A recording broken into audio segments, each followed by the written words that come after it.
ನಮಸ್ಕಾರ. ಮುಖ್ಯಾಂಶಗಳು. ನೀರಾವರಿ ಯೋಜನೆಗಳ ಅನುಷ್ಠಾನಕ್ಕೆ ಒತ್ತು, ಆಯವ್ಯಯದಲ್ಲಿ ಹೆಚ್ಚಿನ ಅನುದಾನ ಮೀಸಲಿಡಲು ಚಿಂತನೆ, ಮುಖ್ಯಮಂತ್ರಿ ಎಚ್ಡಿ ಕುಮಾರಸ್ವಾಮಿ. ಕನ್ನಡ ಉಳಿಸಿ ಬೆಳೆಸಲು ನುಡಿಜಾತ್ರೆಯಲ್ಲಿ ಚಿಂತನ ಮಂಥನ, ಗಡಿ ವಿವಾದ ಸೇರಿ ಜ್ವಲಂತ ಸಮಸ್ಯೆಗಳ ಕುರಿತು ಸಮಗ್ರ ಚರ್ಚೆ. 4 ವರ್ಷಗಳಲ್ಲಿ ಸಮಾನತೆ, ಸಾಮಾಜಿಕ ನ್ಯಾಯ ಒದಗಿಸಲು ಕೇಂದ್ರದಿಂದ ಹಲವು ಯೋಜನೆ, ಪ್ರಧಾನಿ ನರೇಂದ್ರ ಮೋದಿ. ಭಾರತ ವಿಶ್ವದಲ್ಲೇ ಪ್ರಬಲ ಆರ್ಥಿಕ ರಾಷ್ಟ್ರವಾಗಿ ಹೊರಹೊಮ್ಮಲು ವಿಪುಲ ಅವಕಾಶ, ಸಚಿವ ನಿತಿನ್ ಗಡ್ಕರಿ. ವಾರ್ತೆಗಳ ವಿವರ. ರಾಯಚೂರು ಜಿಲ್ಲೆಯ ಸಿಂಧನೂರಿನಲ್ಲಿ ಇಂದು ಏರ್ಪಡಿಸಿದ್ದ ರಾಜ್ಯ ಮಟ್ಟದ ಪಶು ಮತ್ತು ಮತ್ಸ್ಯ ಮೇಳವನ್ನು ಮುಖ್ಯಮಂತ್ರಿ ಎಚ್ಡಿ ಕುಮಾರಸ್ವಾಮಿ ಉದ್ಘಾಟಿಸಿದರು. ಕೃಷಿ ಸಚಿವ ಎನ್ಎಚ್ ಶಿವಶಂಕರ ರೆಡ್ಡಿ, ಪಶುಸಂಗೋಪನಾ ಸಚಿವ ವೆಂಕಟರಾವ್ ನಾಡಗೌಡ ಸೇರಿದಂತೆ ಜಿಲ್ಲೆಯ ಶಾಸಕರು ಮತ್ತಿತರ ಮುಖಂಡರು ಪಾಲ್ಗೊಂಡಿದ್ದರು.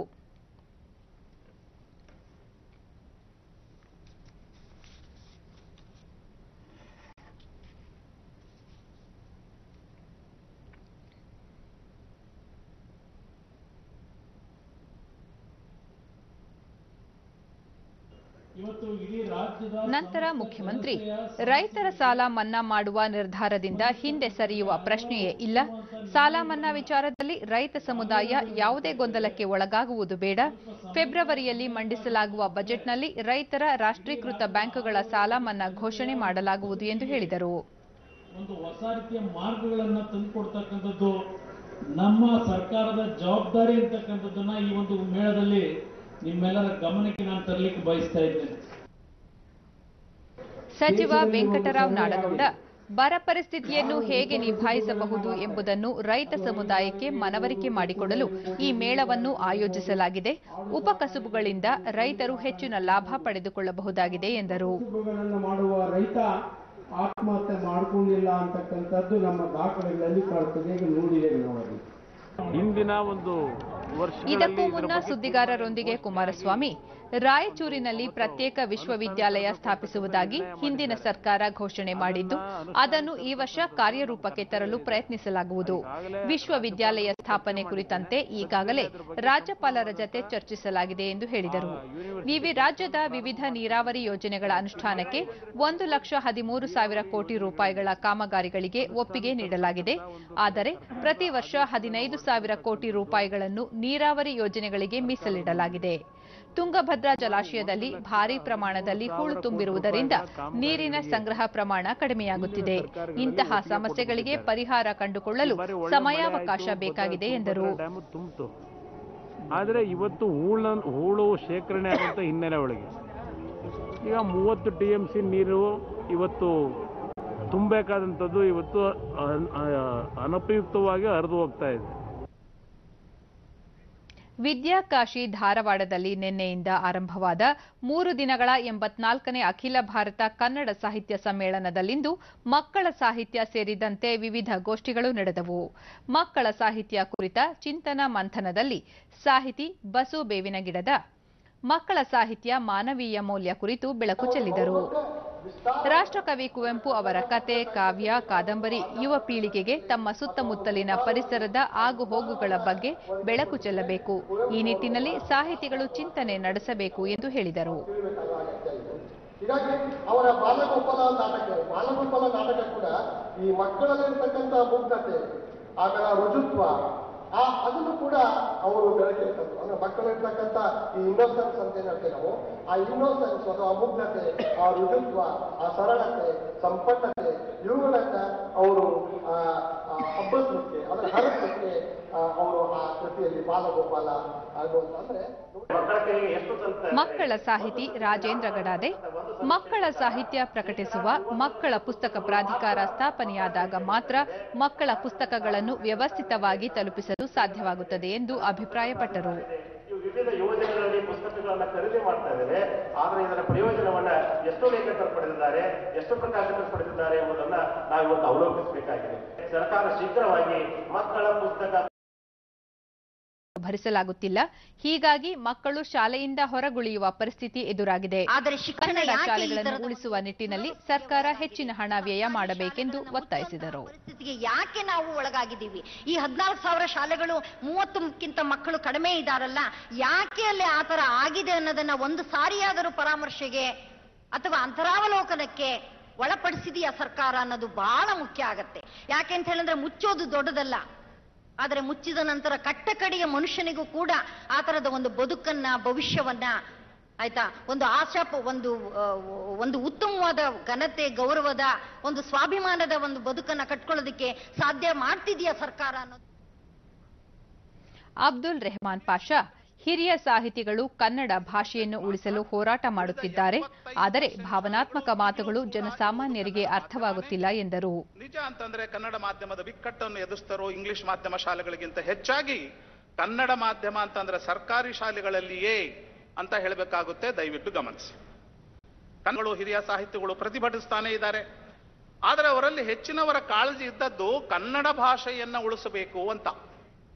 ಕನ್ನಡ ಭಾಷೆ ನಾಶ ಆಗ್ತದೆ, ಕನ್ನಡ ಭಾಷೆಗಳು ಆಗ್ತಾ ಇದೆ, ಕನ್ನಡ ಭಾಷೆಯನ್ನು ಉಳಿಸಬೇಕು ಅಂತ ಹೇಳ್ತಾರೆ. ಆದರೆ ಕ್ಷಮಿಸಿ, ಈ ತರದ ಭಾವನಾತ್ಮಕ, ಸಾಹಿತ್ಯಿಕಾತ್ಮಕ ಆದಂತಹ ಮಾತುಗಳು ಜನಸಾಮಾನ್ಯರಿಗೆ, ಜನಸಾಮಾನ್ಯ ಪೋಷಕರಿಗೆ ಅರ್ಥ ಆಗೋದಿಲ್ಲ. ನಂತರ ನಡೆದ ಗಡಿನಾಡ ತಲ್ಲಣಗಳ ಗೋಷ್ಠಿಯಲ್ಲಿ ಕನ್ನಡ ಹೋರಾಟಗಾರ ಅಶೋಕ್ ಚಂದರಗಿ, ಬೆಳಗಾವಿ ಭಾಗದಲ್ಲಿ ಕನ್ನಡ ನಾಮಫಲಕ ಹಾಕಿಸುವಂತಹ ಪರಿಸ್ಥಿತಿ ನಿರ್ಮಾಣವಾಗಿದೆ, ಗಡಿ ಬಗ್ಗೆ ಸ್ಪಷ್ಟವಾದ ನಿಲುವಿಲ್ಲ, ಈ ಎಲ್ಲ ಸಮಸ್ಯೆಗಳಿಗೆ ಗಡಿ ಅಭಿವೃದ್ಧಿ ಪ್ರಾಧಿಕಾರವನ್ನು ಸುವರ್ಣ ವಿಕಾಸಸೌಧಕ್ಕೆ ವರ್ಗಾವಣೆ ಮಾಡಬೇಕು ಎಂದು ಒತ್ತಾಯಿಸಿದರು. ಆಮೇಲೆ ಇಲ್ಲಿ ಬೆಳಗಾವಿ ಭಾಗದಲ್ಲಿ ಇವತ್ತು ಹೇಳ್ತಾರೆ, ಒಂದು ನಾಮಫಲಕದಲ್ಲಿ ಕನ್ನಡವನ್ನ ಬರೆಸುವಂತ ಹೋರಾಟ ಮಾಡುವ ಪರಿಸ್ಥಿತಿ ಇನ್ನೂ ಇದೆ. ಸಾಹಿತ್ಯ ಸಮ್ಮೇಳನದ ಪುಸ್ತಕಗಳ ಮಳಿಗೆಗಳಲ್ಲಿ ಹೆಚ್ಚಿನ ಜನಸಂದಣಿ ಕಂಡುಬಂದಿತು. ಪುಸ್ತಕ ಪ್ರೇಮಿಗಳು ತಮಗೆ ಇಷ್ಟವಾದ ಸಾಹಿತಿಗಳ ಪುಸ್ತಕಗಳನ್ನು ಖರೀದಿಸುವ ಕಾರ್ಯದಲ್ಲಿ ನಿರತರಾಗಿದ್ದರು.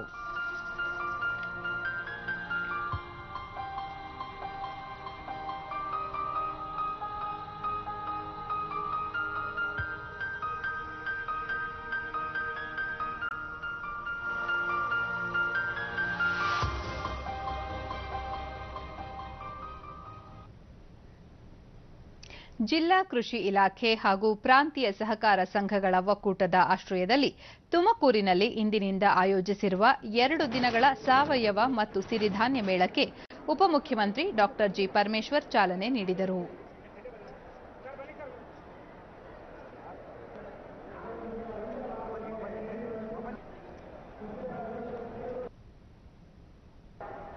ಬಳಿಕ ಅವರು ರಾಜ್ಯದ ಸಾವಯವ ಕೃಷಿ ನೀತಿಯನ್ನು ಅನುಷ್ಠಾನಗೊಳಿಸುವಲ್ಲಿ ಕರ್ನಾಟಕ ರಾಜ್ಯ ದೇಶದ ಇತರ ರಾಜ್ಯಗಳಿಗೆ ಮಾದರಿಯಾಗಿದೆ. ಹಸಿವನ್ನು ನಿವಾರಿಸುವ ಉದ್ದೇಶದೊಂದಿಗೆ ಹಸಿರು ಕ್ರಾಂತಿಯಿಂದ ಸ್ವಾವಲಂಬನೆ ಕಂಡುಕೊಳ್ಳಲಾಯಿತು ಎಂದರು. ನನಗೆ ಇನ್ನೂ ಚೆನ್ನಾಗಿ ಜ್ಞಾಪಕ ಇದೆ, ರಾಗಿ ನಾವು ಬೆಳೀತಾ ಇದ್ದಂಥ ದೊಡ್ಡ ರಾಗಿ, ಅದನ್ನ ಬದಲಾಯಿಸಿ ನಾವು ಹೊಸ ತಳಿಗಳನ್ನ ಪ್ರಾರಂಭ ಮಾಡಿದ್ವಿ. ಅದರಲ್ಲಿ ಇಂಡಾಪ್ ಇರ್ಬೋದು, ಶಕ್ತಿ ಇರ್ಬೋದು, MR ಸೀರೀಸ್ ಇರ್ಬೋದು, ಆ ಎಲ್ಲ ಹೊಸ ತಳಿಗಳನ್ನ ಪ್ರಾರಂಭ ಮಾಡಿದ ಮೇಲೆ ಅದಕ್ಕೆ ನಾವು ಹೊಸ ರೀತಿಯಲ್ಲಿ ಕೃಷಿಯ ವಿಧಾನಗಳನ್ನು ಮಾಡೋದಕ್ಕೆ ಶುರು ಮಾಡಿದ್ವಿ. ಇದು ಇವತ್ತು ನಮಗೆ ಏನೂ ಅನ್ನಿಸೋದಿಲ್ಲ, ಆದರೆ ಮುಂದಿನ ದಿನಗಳಲ್ಲಿ ಇದರಲ್ಲಿ ಆಗ್ತಕ್ಕಂಥ ಅನೇಕ ರೀತಿಯ ದುಷ್ಪರಿಣಾಮ ನಮಗೆ ರೈತರಿಗೆ ಆತಂಕವನ್ನು ಉಂಟು ಮಾಡುತ್ತೆ, ಸಾಮಾನ್ಯ ಜನರಿಗೆ ಆತಂಕ ಉಂಟು ಮಾಡುತ್ತೆ. ಕಾರ್ಮಿಕ ಸಚಿವ ವೆಂಕಟರಮಣಪ್ಪ, ಈ ಹಿಂದೆ ಪೂರ್ವಿಕರು ಕೊಟ್ಟಿಗೆ ಗೊಬ್ಬರ ಬಳಕೆ ಮಾಡಿ ಆಹಾರ ಧಾನ್ಯಗಳನ್ನು ಬೆಳೆಯುತ್ತಿದ್ದರು. ಆದರೆ ಈಗ ಯಥೇಚ್ಛ ರಾಸಾಯನಿಕ ಬಳಕೆಯಿಂದ ಬೆಳೆಗಳಲ್ಲಿ ವಿಷಕಾರಿ ಅಂಶ ಸೇರಿ ಮನುಷ್ಯರ ಆರೋಗ್ಯದಲ್ಲಿ ಏರುಪೇರಾಗುತ್ತಿದೆ ಎಂದು ಆತಂಕ ವ್ಯಕ್ತಪಡಿಸಿದರು. ಇವಾಗ ದನದ ಗೊಬ್ಬರ, ಸಾವಯವ ಗೊಬ್ಬರ ಯಾರು ಹಾಕೋದಿಲ್ಲ. ಅಂಗಡಿಯಲ್ಲೆಲ್ಲ ಬಿಂದು ತಗೊಂಡು ಹೋಗ್ಬಿಟ್ಟು ಯೂರಿಯಾ ತಗೊಂಡು ಬರ ಕಾಂಪ್ಲೆಕ್ಸ್ ತಗೊಂಡು ಹಾಕು ಅಂತಾರೆ, ಬೆಳೀತಾರೆ. ಸಂಸದ ಎಸ್ಪಿ ಮುದ್ದಹನುಮೇಗೌಡ, ಜಿಲ್ಲಾ ಪಂಚಾಯತ್ ಅಧ್ಯಕ್ಷೆ ಲತಾ ರವಿಕುಮಾರ್ ಸೇರಿದಂತೆ ಮತ್ತಿತರರು ಪಾಲ್ಗೊಂಡಿದ್ದರು. ವಿಧಾನಸೌಧದಲ್ಲಿ ಹಿಂದುಳಿದ ವರ್ಗಗಳ ಕಲ್ಯಾಣ ಸಚಿವರ ಆಪ್ತ ಸಿಬ್ಬಂದಿಯ ಬಳಿ ಪತ್ತೆಯಾಗಿರುವ ನಗದು ಹಣಕ್ಕೆ ನೈತಿಕ ಹೊಣೆ ಹೊತ್ತು ಸಚಿವ ಪುಟ್ಟರಂಗ ಶೆಟ್ಟಿ ಕೂಡಲೇ ರಾಜೀನಾಮೆ ನೀಡಬೇಕು ಎಂದು ಬಿಜೆಪಿ ಪ್ರಧಾನ ಕಾರ್ಯದರ್ಶಿ ಎನ್ ರವಿಕುಮಾರ್ ಬೆಂಗಳೂರಿನಲ್ಲಿಂದು ಆಗ್ರಹಿಸಿದ್ದಾರೆ. ಕೆಪಿಸಿಸಿ ಅಧ್ಯಕ್ಷ ದಿನೇಶ್ ಗುಂಡೂರಾವ್ ಬಿಜೆಪಿ ವಿರುದ್ಧ ನಿರಾಧಾರ ಆರೋಪ ಮಾಡುತ್ತಿದ್ದರೂ ಈಗ ತಮ್ಮದೇ ಸಚಿವರ ಕಚೇರಿಯಲ್ಲಿ ಲಕ್ಷಾಂತರ ರೂಪಾಯಿ ನಗದು ಪತ್ತೆಯಾಗಿರುವುದನ್ನು ಹೇಗೆ ಸಮರ್ಥಿಸಿಕೊಳ್ಳುತ್ತಾರೆ ಎಂದರು. ಮುಖ್ಯಮಂತ್ರಿಗಳು ಕೂಡಲೇ ಸಚಿವ ಪುಟ್ಟರಂಗ ಶೆಟ್ಟಿ ಅವರನ್ನು ಸಂಪುಟದಿಂದ ಕೈಬಿಡಬೇಕು, ಇಲ್ಲವಾದಲ್ಲಿ ಬಿಜೆಪಿ ರಾಜ್ಯಾದ್ಯಂತ ಪ್ರತಿಭಟನೆಗೆ ಮುಂದಾಗಲಿದೆ ಎಂದು ಹೇಳಿದರು. ಇದೇ 9ರಂದು ಬಿಜೆಪಿ ರಾಜ್ಯಾಧ್ಯಕ್ಷ ಅಮಿತ್ ಶಾ ರಾಜ್ಯದಲ್ಲಿ ಪ್ರವಾಸ ಕೈಗೊಳ್ಳಲಿದ್ದು, ತುಮಕೂರು, ಕೋಲಾರ, ಚಿಕ್ಕಬಳ್ಳಾಪುರ, ಬೆಂಗಳೂರು ಗ್ರಾಮಾಂತರ ಹಾಗೂ ಚಿತ್ರದುರ್ಗ ಲೋಕಸಭಾ ಕ್ಷೇತ್ರದ ಉಸ್ತುವಾರಿಗಳೊಂದಿಗೆ ಸಭೆ ನಡೆಸಲಿದ್ದಾರೆ. ತುಮಕೂರಿನಲ್ಲಿ ಬೂತ್ ಮಟ್ಟದ ಕಾರ್ಯಕರ್ತರ ಸಮಾವೇಶದಲ್ಲಿ ಅವರು ಭಾಗಿಯಾಗಲಿದ್ದಾರೆ ಎಂದು ತಿಳಿಸಿದರು. ಮುಂಬರುವ ಲೋಕಸಭಾ ಚುನಾವಣೆಗೆ ಪಕ್ಷವನ್ನು ಸಂಘಟಿಸಲು ಒತ್ತು ನೀಡಿದ್ದು, ಸದ್ಯದಲ್ಲೇ ನಮ್ಮ ಪಕ್ಷದ ವಿಧಾನಸಭೆ ಮತ್ತು ವಿಧಾನ ಪರಿಷತ್ ಸದಸ್ಯರು ಹಾಗೂ ಸಂಸದರ ಸಭೆ ಕರೆದು ಚರ್ಚಿಸಲಾಗುವುದು ಎಂದು ಜೆಡಿಎಸ್ ವರಿಷ್ಠ ಹಾಗೂ ಮಾಜಿ ಪ್ರಧಾನಿ ಎಚ್ಡಿ ದೇವೇಗೌಡ ಬೆಂಗಳೂರಿನಲ್ಲಿಂದು ತಿಳಿಸಿದರು. ಲೋಕಸಭಾ ಚುನಾವಣೆಗೆ ತಾವು ಸ್ಪರ್ಧಿಸುವುದಿಲ್ಲ ಎಂದು ಸ್ಪಷ್ಟಪಡಿಸಿದ ಅವರು, ಪಕ್ಷದ ಸಂಘಟನೆಯ ಜವಾಬ್ದಾರಿಯನ್ನು ಜನಪ್ರತಿನಿಧಿಗಳಿಗೆ ಹಂಚಿಕೆ ಮಾಡಲಾಗುವುದು ಎಂದರು. ನಿಗಮ ಮಂಡಳಿಗಳಿಗೆ ಆದಷ್ಟು ಬೇಗ ನೇಮಕ ಮಾಡಲಾಗುವುದು. ಮಿತ್ರ ಪಕ್ಷ ಕಾಂಗ್ರೆಸ್ ಜತೆಗೆ ಚರ್ಚಿಸಿ ಈ ಬಗ್ಗೆ ಅಂತಿಮ ತೀರ್ಮಾನ ಕೈಗೊಳ್ಳಲಾಗುವುದು ಎಂದು ದೇವೇಗೌಡರು ಹೇಳಿದರು. ಇಡೀ ರಾಷ್ಟ್ರದ ಎಲ್ಲ ಪ್ರಾದೇಶಿಕ ಭಾಷೆಗಳು ರಾಷ್ಟ್ರೀಯ ಭಾಷೆಗಳಲ್ಲಿ ಎರಡನೇ ಸುದ್ದಿ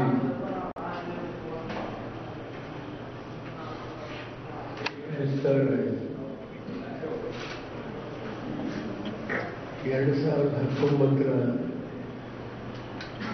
ಅಜೆಂಡಾ ಈ ದೇಶದ ಜನತೆ ಮುಂದೆ ಇಟ್ಟಿದ್ದೀನಿ ಅಂತ ಹೇಳಿದೆ. ಅದರಿಂದ ಹೌಸಿಂಗ್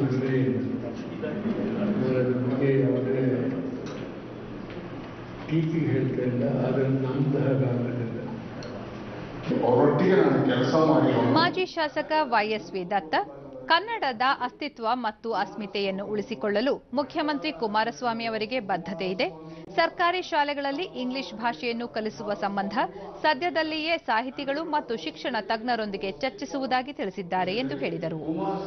ಪಕ್ಷದ ರಾಜ್ಯಾಧ್ಯಕ್ಷ ಎಚ್ ವಿಶ್ವನಾಥ್ ಮತ್ತಿತರ ಮುಖಂಡರು ಉಪಸ್ಥಿತರಿದ್ದರು. ಜಾರ್ಖಂಡ್ ಮತ್ತು ಒಡಿಶಾ ರಾಜ್ಯಗಳಲ್ಲಿ ಪ್ರಧಾನಿ ನರೇಂದ್ರ ಮೋದಿ ಇಂದು ವಿವಿಧ ಅಭಿವೃದ್ಧಿ ಯೋಜನೆಗಳ ಉದ್ಘಾಟನೆ ಹಾಗೂ ಶಂಕುಸ್ಥಾಪನೆ ನೆರವೇರಿಸಿದರು.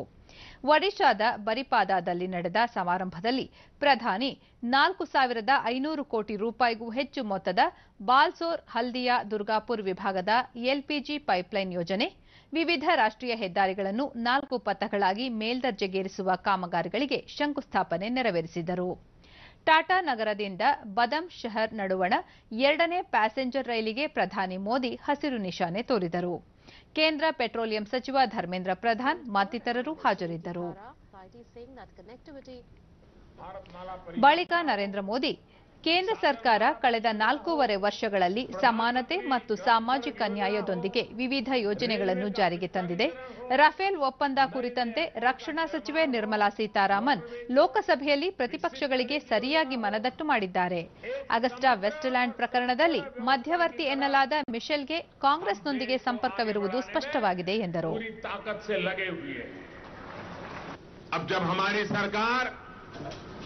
उनके साजिश के जाल से देश की सेनाओं को बाहर निकाल रही है, तो हम उनको कांटे की तरह चुभने लगे हैं, हम उनको खटकने लगे हैं. ये किसी भी कीमत पर चौकीदार को रास्ते से हटा देना चाहते हैं. मोदी inaugurated 6 ಇದಕ್ಕೂ ಮುನ್ನ ಜಾರ್ಖಂಡ್ನಲ್ಲಿ ಮಂಡಲ್ ಜಲಾಶಯ ಪುನರ್ ನಿರ್ಮಾಣ ಮತ್ತು ಕನ್ಹಾರ್ ನೀರಾವರಿ ಯೋಜನೆಯ ಪೈಪ್ಲೈನ್ ಅಳವಡಿಕೆಗೆ ಪ್ರಧಾನಿ ಡಾಲ್ಟೋನ್ ಗಂಜ್ನಲ್ಲಿ ಶಿಲಾನ್ಯಾಸ ನೆರವೇರಿಸಿದರು. ಮುಖ್ಯಮಂತ್ರಿ ರಘುವರ್ ದಾಸ್ ಮತ್ತಿತರರು ಉಪಸ್ಥಿತರಿದ್ದರು. ಕಳೆದ 47 ವರ್ಷಗಳಿಂದ ನನೆಗುದಿಗೆ ಬಿದ್ದಿದ್ದ ಮಂಡಲ್ ಜಲಾಶಯ ಪುನರ್ ನಿರ್ಮಾಣವನ್ನು 2,500 ಕೋಟಿ ರೂಪಾಯಿ ವೆಚ್ಚದಲ್ಲಿ ಕೈಗೆತ್ತಿಕೊಳ್ಳಲಾಗಿದ್ದು, ಈ ಕಾಮಗಾರಿಯಿಂದ ಹೆಚ್ಚುವರಿಯಾಗಿ ಜಾರ್ಖಂಡ್ ಮತ್ತು ಬಿಹಾರದ 19,600 ಹೆಕ್ಟೇರ್ ಕೃಷಿ ಜಮೀನಿಗೆ ನೀರಾವರಿ ಸೌಲಭ್ಯ ಒದಗಲಿದೆ. ಬಳಿಕ ನರೇಂದ್ರ ಮೋದಿ 1999ರಿಂದ ಸ್ಥಗಿತಗೊಂಡಿದ್ದ ಮಂಡಲ್ ಅಣೆಕಟ್ಟೆ ಕಾಮಗಾರಿಯನ್ನು ಇದೀಗ ಕೇಂದ್ರದಲ್ಲಿನ ಎನ್ಡಿಎ ಸರ್ಕಾರ ಕೈಗೆತ್ತಿಕೊಂಡಿದೆ. ಹಿಂದಿನ ಕಾಂಗ್ರೆಸ್ ಸರ್ಕಾರ ಅನೇಕ ನೀರಾವರಿ ಯೋಜನೆಗಳನ್ನು ತಡೆಹಿಡಿದಿತ್ತು. ಈ ಯೋಜನೆಗಳನ್ನು ಪೂರ್ಣಗೊಳಿಸಲು ಸರ್ಕಾರ ಕಾರ್ಯಪ್ರವೃತ್ತವಾಗಿವೆ. ಹಿಂದಿನ ಸರ್ಕಾರಗಳು ರೈತರನ್ನು ವೋಟ್ ಬ್ಯಾಂಕ್ ಆಗಿ ಪರಿಗಣಿಸಿದ್ದು, ಬಿಜೆಪಿ ಸರ್ಕಾರ ರೈತರನ್ನು ಅನ್ನದಾತರನ್ನಾಗಿ ಸ್ವೀಕರಿಸಿದೆ. ರೈತರ ದೀರ್ಘಾವಧಿ ಕಲ್ಯಾಣಕ್ಕಾಗಿ ಕೇಂದ್ರ ಸರ್ಕಾರ ನೀರಾವರಿ ಯೋಜನೆಗಳಿಗೆ 1 ಲಕ್ಷ ಕೋಟಿ ರೂಪಾಯಿ ಮೀಸಲಿರಿಸಲಾಗಿದೆ ಎಂದರು. ಇತ್ತೀಚೆಗೆ ಕೆಲ ರಾಜ್ಯ ಸರ್ಕಾರಗಳು ಕೃಷಿ ಸಾಲ ಮನ್ನಾ ಎಂಬ ಸುಳ್ಳು ಭರವಸೆಗಳನ್ನು ನೀಡುತ್ತಿವೆ. ರೈತರಿಗೆ ದೀರ್ಘಾವಧಿ ನೀರಾವರಿ ಯೋಜನೆಗಳನ್ನು ರೂಪಿಸಿದ್ದರೆ ರೈತರು ಸಾಲಗಾರರಾಗುತ್ತಿರಲಿಲ್ಲ. ಚುನಾವಣೆ ಗೆಲ್ಲುವುದಕ್ಕಾಗಿಯೇ ಕೃಷಿ ಸಾಲ ಮನ್ನಾ ಎಂಬ ಆಶ್ವಾಸನೆಗಳನ್ನು ನೀಡಲಾಗುತ್ತಿದೆ ಎಂದರು. ದೇಶದ ವಿವಿಧ ಬ್ಯಾಂಕ್ಗಳಿಗೆ 9,000 ಕೋಟಿ ರೂಪಾಯಿಗೂ ಹೆಚ್ಚು ಸಾಲ ಬಾಕಿ ಉಳಿಸಿಕೊಂಡು ಲಂಡನ್ಗೆ ಪರಾರಿಯಾಗಿರುವ ಉದ್ಯಮಿ ವಿಜಯ್ ಮಲ್ಯರನ್ನು ಉದ್ದೇಶಪೂರ್ವಕ ಆರ್ಥಿಕ ಅಪರಾಧಿ ಎಂದು ಮುಂಬೈನ ವಿಶೇಷ ನ್ಯಾಯಾಲಯ ತೀರ್ಪು ನೀಡಿದೆ. ಈ ಮೂಲಕ ವಿಜಯ್ ಮಲ್ಯ ಕಳೆದ ಆಗಸ್ಟ್ನಲ್ಲಿ ಉದ್ದೇಶಪೂರ್ವಕ ಆರ್ಥಿಕ ಅಪರಾಧಿ ಕಾಯ್ದೆ ಜಾರಿಗೆ ಬಂದ ನಂತರ ಈ ಘೋಷಣೆಗೆ ಒಳಗಾಗಿರುವ ಮೊದಲ ಉದ್ಯಮಿ ಎನಿಸಿದ್ದಾರೆ. ಇದರೊಂದಿಗೆ ತನಿಖಾ ಸಂಸ್ಥೆಗಳು ವಿಜಯ್ ಮಲ್ಯಗೆ ಸೇರಿದ ಕರ್ನಾಟಕ, ಇಂಗ್ಲೆಂಡ್ ಸೇರಿದಂತೆ ವಿವಿಧ ಕಡೆ ಇರುವ ಆಸ್ತಿಗಳನ್ನು ಮುಟ್ಟುಗೋಲು ಹಾಕಿಕೊಳ್ಳಲು ಅವಕಾಶವಿದೆ. ಬ್ಯಾಂಕ್ಗಳಿಗೆ ಸಾವಿರಾರು ಕೋಟಿ ರೂಪಾಯಿ ಬಾಕಿ ಉಳಿಸಿಕೊಂಡಿರುವ ವಿಜಯ್ ಮಲ್ಯರನ್ನು ನ್ಯಾಯಾಲಯ ಆರ್ಥಿಕ ಅಪರಾಧಿ ಎಂದು ಘೋಷಿಸಿರುವುದನ್ನು ಬಿಜೆಪಿ ಸ್ವಾಗತಿಸಿದೆ. ಪಕ್ಷದ ವಕ್ತಾರ ಸಂಬಿತ್ ಪಾತ್ರ, ಕೇಂದ್ರದಲ್ಲಿನ ಬಿಜೆಪಿ ನೇತೃತ್ವದ ಸರ್ಕಾರ ಕೈಗೆತ್ತಿಕೊಂಡ ಭ್ರಷ್ಟಾಚಾರ ವಿರೋಧಿ ಕ್ರಮಗಳಿಂದ ಇದು ಸಾಧ್ಯವಾಗಿದೆ. ಮುಂದೆಯೂ ಭಾರೀ ಮೊತ್ತದ ವಂಚಕರಿಗೆ ಕಾನೂನಿನಂತೆ ಶಿಕ್ಷೆಯಾಗುವ ವಿಶ್ವಾಸವಿದೆ ಎಂದರು. इस देश का गबन कर चुका है.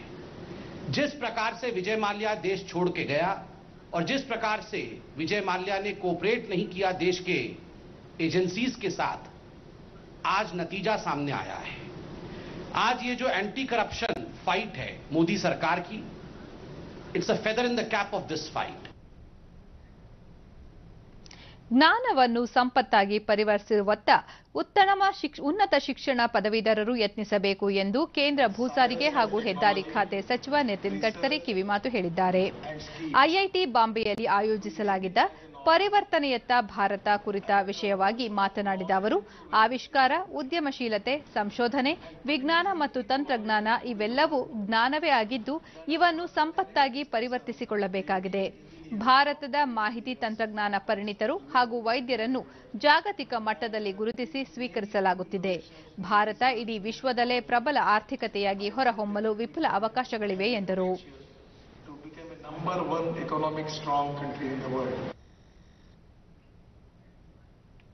ಕೇಂದ್ರ ಮಾನವ ಸಂಪನ್ಮೂಲ ಅಭಿವೃದ್ಧಿ ಖಾತೆ ಸಚಿವ ಪ್ರಕಾಶ್ ಜಾವಡೇಕರ್ ಅವರು ದೆಹಲಿಯ ಪ್ರಗತಿ ಮೈದಾನದಲ್ಲಿಂದು 27ನೇ ನವದೆಹಲಿ ಈ ತಿಂಗಳ 13ರವರೆಗೆ ನಡೆಯುವ ಮೇಳದಲ್ಲಿ 600ಕ್ಕೂ ಹೆಚ್ಚು ಪ್ರಕಾಶಕರು 1,350ಕ್ಕೂ ಹೆಚ್ಚು ಮಳಿಗೆಗಳನ್ನು ತೆರೆದಿದ್ದಾರೆ. ಮಹಾತ್ಮ ಗಾಂಧೀಜಿ ಅವರ 150ನೇ ಜನ್ಮ ವರ್ಷಾಚರಣೆ ಅಂಗವಾಗಿ ಅವರ ಕುರಿತ ವಿಶೇಷ ಪುಸ್ತಕ ಪ್ರದರ್ಶನವನ್ನು ಆಯೋಜಿಸಲಾಗಿದೆ. ಪ್ರಕಾಶ್ ಜಾವಡೇಕರ್, ವಿದ್ಯುನ್ಮಾನದ ಯುಗದಲ್ಲಿ ಈ ಪುಸ್ತಕ ಮತ್ತು ಆಡಿಯೋ ಪುಸ್ತಕಗಳ ಅನ್ವೇಷಣೆ ನಡುವೆಯೂ ಮುದ್ರಿತ ಪುಸ್ತಕಗಳ ಜನಪ್ರಿಯತೆ ಇನ್ನೂ ಉಳಿದುಕೊಂಡಿದೆ. ಭಾರತೀಯರಲ್ಲಿ ಓದುವ ಹವ್ಯಾಸ ಕಡಿಮೆಯಾಗದೆ ಬೆಳೆಯುತ್ತಿದೆ. ಪ್ರಧಾನಮಂತ್ರಿಯವರು ಪರೀಕ್ಷೆಗೆ ಹಾಜರಾಗುವ ವಿದ್ಯಾರ್ಥಿಗಳಿಗಾಗಿ ಬರೆದಿರುವ ಎಕ್ಸಾಮ್ ವಾರಿಯರ್ ಪುಸ್ತಕ ಲಕ್ಷಾಂತರ ವಿದ್ಯಾರ್ಥಿಗಳಿಗೆ ಪ್ರತಿ ವರ್ಷ ಪ್ರಯೋಜನವಾಗುತ್ತಿದೆ ಎಂದರು. मित्रता है और वो मित्रता का ये प्रकटीकरण है कि दोनों ने मिलकर ये संयोजन किया है.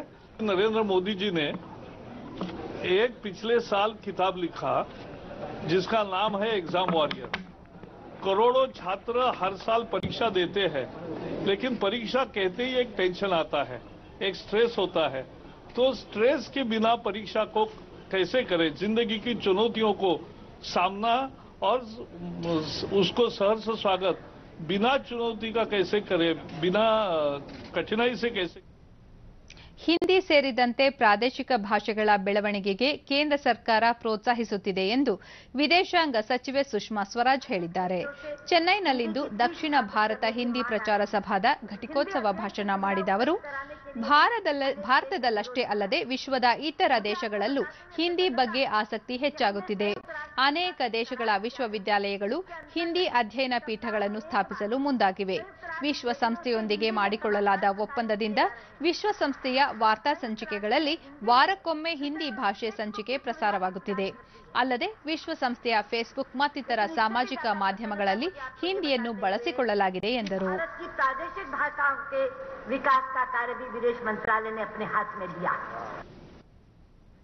ಶಬರಿಮಲೆ ದೇವಸ್ಥಾನಕ್ಕೆ 50ರ ಪ್ರಾಯದ ಇಬ್ಬರು ಮಹಿಳೆಯರು ಪ್ರವೇಶಿಸಿದ ನಂತರ ಕೇರಳದಲ್ಲಿ ಉದ್ವಿಗ್ನ ಪರಿಸ್ಥಿತಿ ಮುಂದುವರೆದಿದ್ದು, ಕಣ್ಣೂರಿನಲ್ಲಿ ಬಿಜೆಪಿ ಸಂಸದರ ಪೂರ್ವಿಕರ ಮನೆ ಮೇಲೆ ಅಪರಿಚಿತರು ನಾಡಬಾಂಬ್ ಎಸೆದಿದ್ದಾರೆ. ಅಲ್ಲದೆ ಕಣ್ಣೂರಿನ ಆರ್ಎಸ್ಎಸ್ ಕಚೇರಿಯನ್ನು ಧ್ವಂಸಗೊಳಿಸಲಾಗಿದೆ. ನಿನ್ನೆ ಸಿಪಿಎಂ ಶಾಸಕ ಎಎನ್ ಶಂಶಿ ಹಾಗೂ ಪಕ್ಷದ ಮುಖಂಡ ಪಿ ಶಶಿ ಅವರ ಮನೆಗಳ ಮೇಲೆ ಬಾಂಬ್ ಎಸೆದ ನಂತರ ಈ ಎರಡೂ ದಾಳಿಗಳು ನಡೆದಿವೆ.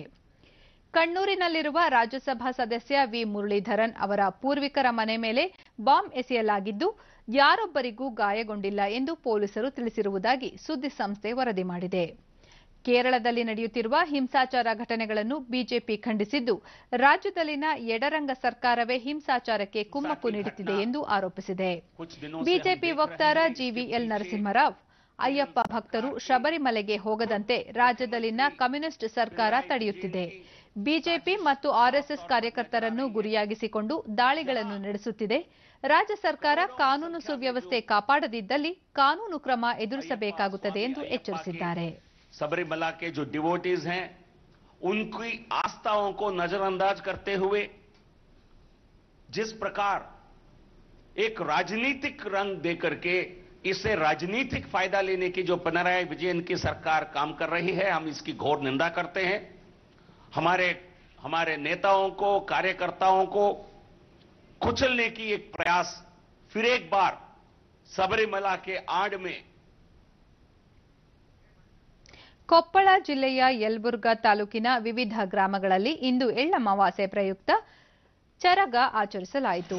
ಬಿಳಿ ಜೋಳದ ಪೈರಿನ ಮಧ್ಯೆ ಸೀರೆಯನ್ನಿಟ್ಟು ಕಲ್ಲಿಗೆ ವಿಭೂತಿ, ಕುಂಕುಮ ಹಚ್ಚಿ ಎಳ್ಳು, ಶೇಂಗಾ, ಬೇಳೆ ಹೋಳಿಗೆ ಮಾಡಿ ರೈತರು ಪೂಜೆ ಸಲ್ಲಿಸಿದರು. ಮಳೆ ಚೆನ್ನಾಗಿ ಬರಲಿ, ಭೂಮಿ ತಾಯಿ ತೃಪ್ತಿಯಿಂದ ಇರಲಿ ಎಂದು ಪ್ರಾರ್ಥಿಸಿ ಸಿಹಿ ತಿಂಡಿಗಳನ್ನು ಮತ್ತು ನೀರನ್ನು ಹೊಲದಲ್ಲಿ ಪ್ರೋಕ್ಷಣೆ ಮಾಡಿದರು.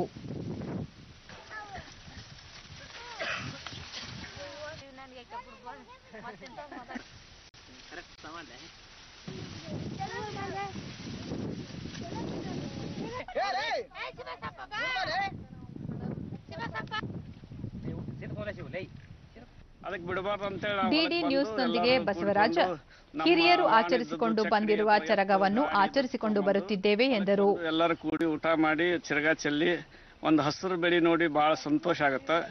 ಎಲ್ಲರೂ ಅಕ್ಕಪಕ್ಕ ಹೊಲದವರು ಅವರು ನಾವು ಎಲ್ಲರೂ ಕೂಡಿಕೊಂಡು ಊಟ ಮಾಡಿ ಎಲ್ಲರ ಮನೆಗೆ ಹೋಗ್ತೀವಿ. ರೈತ ಮಹಿಳೆ ನೇತ್ರ, ಭೂಮಿ ತಾಯಿ ಶಾಂತವಾಗಿರಲಿ ಎಂಬ ನಂಬಿಕೆಯಿಂದ ಚರಗ ಆಚರಿಸುತ್ತಿರುವುದಾಗಿ ತಿಳಿಸಿದರು. ಎಲ್ಲರೂ ಸೇರಿ ಬಂದು ಇಲ್ಲಿ ಪೂಜೆ ಮಾಡಿ ಊಟ ಮಾಡಿ ಹೋಗ್ತೀವಿ. ಖುಷಿ ಆಗುತ್ತೆ ಇವತ್ತಿನ ದಿನ.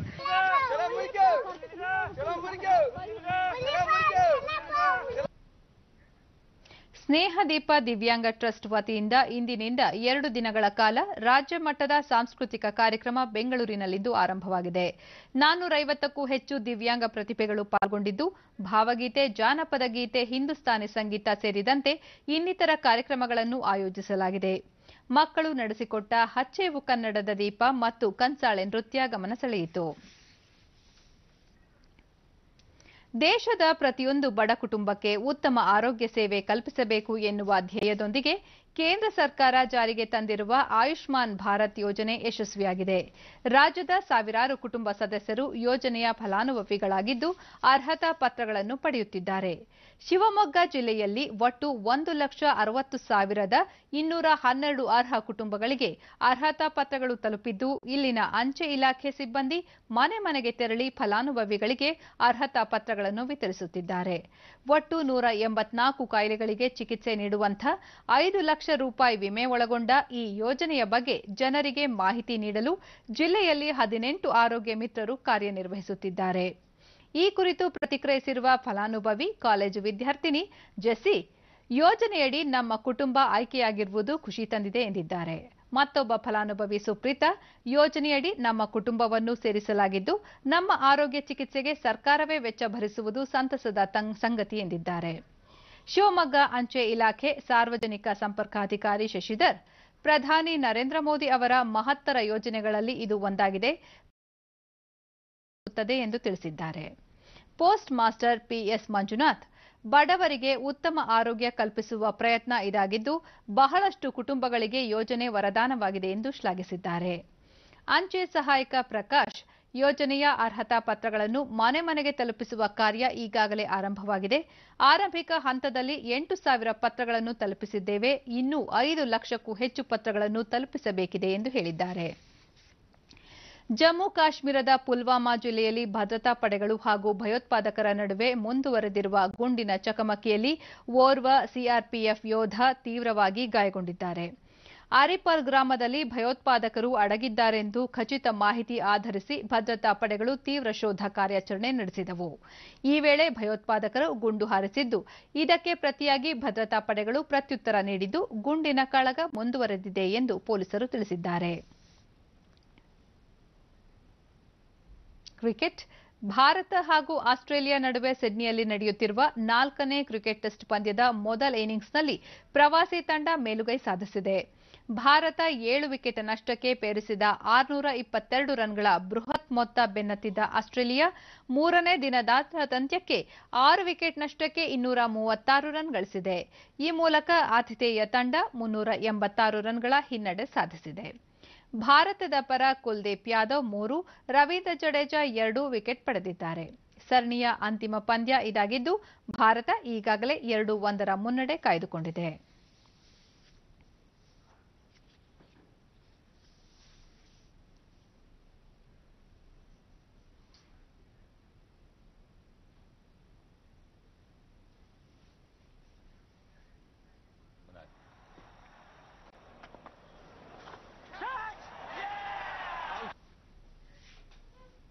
ಕೊನೆಯಲ್ಲಿ ಮತ್ತೊಮ್ಮೆ ಮುಖ್ಯಾಂಶಗಳು. ನೀರಾವರಿ ಯೋಜನೆಗಳ ಅನುಷ್ಠಾನಕ್ಕೆ ಒತ್ತು, ಆಯವ್ಯಯದಲ್ಲಿ ಹೆಚ್ಚಿನ ಅನುದಾನ ಮೀಸಲಿಡಲು ಚಿಂತನೆ, ಮುಖ್ಯಮಂತ್ರಿ ಎಚ್ಡಿ ಕುಮಾರಸ್ವಾಮಿ. ಕನ್ನಡ ಉಳಿಸಿ ಬೆಳೆಸಲು ನುಡಿಜಾತ್ರೆಯಲ್ಲಿ ಚಿಂತನ ಮಂಥನ, ಗಡಿ ವಿವಾದ ಸೇರಿ ಜ್ವಲಂತ ಸಮಸ್ಯೆಗಳ ಕುರಿತು ಸಮಗ್ರ ಚರ್ಚೆ. 4.5 ವರ್ಷಗಳಲ್ಲಿ ಸಮಾನತೆ, ಸಾಮಾಜಿಕ ನ್ಯಾಯ ಒದಗಿಸಲು ಕೇಂದ್ರದಿಂದ ಹಲವು ಯೋಜನೆ, ಪ್ರಧಾನಿ ನರೇಂದ್ರ ಮೋದಿ.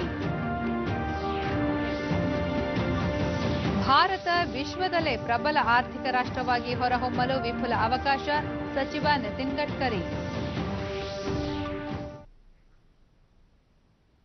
ಇಲ್ಲಿಗೆ ಇಂದಿನ ವಾರ್ತಾ ಪ್ರಸಾರ ಮುಕ್ತಾಯವಾಯಿತು. ಸತ್ಯ, ಸಮರ್ಥ, ಸಂಪೂರ್ಣ ಸುದ್ದಿಗಾಗಿ ವೀಕ್ಷಿಸಿ ಚಂದನ ವಾರ್ತೆ. ನಮ್ಮ ಮುಂದಿನ ವಾರ್ತಾ ಪ್ರಸಾರ ನಾಳೆ ಬೆಳಗ್ಗೆ 7:45 ಚಂದನದಲ್ಲಿ. ನಮಸ್ಕಾರ.